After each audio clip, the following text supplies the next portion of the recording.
Apology by Xenophon, translated by O.J. Todd, read by David Rintoul for Ukemi Audiobooks. It seems to me fitting to hand down to memory, furthermore, how Socrates, on being indicted, deliberated on his defence and on his end.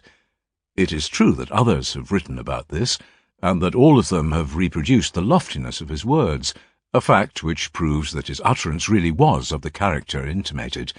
But they have not shown clearly that he had now come to the conclusion that for him death was more to be desired than life, and hence his lofty utterance appears rather ill-considered. Hermogenes, the son of Hipponicus, however, was a companion of his, and has given us reports of such a nature as to show that the sublimity of his speech was appropriate to the resolve he had made.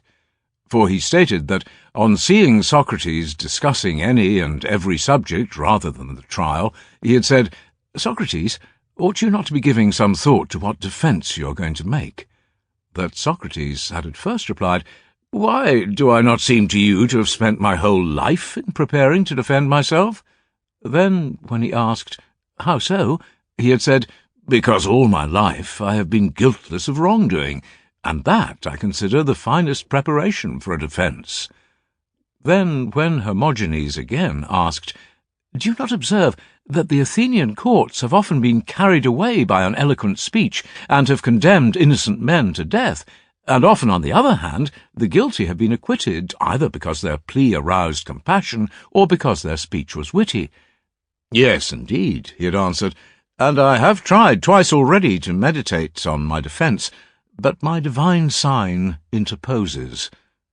And when Hermogenes observed, "That is a surprising statement," he had replied, "Do you think it surprising that even God holds it better for me to die now?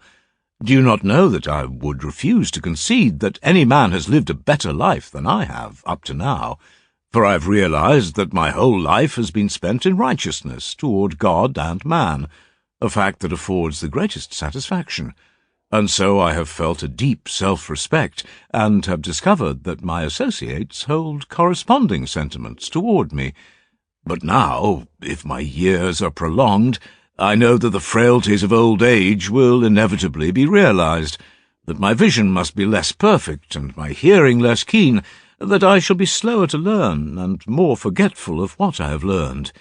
If I perceive my decay, and take to complaining, how," he had continued, "could I any longer take pleasure in life?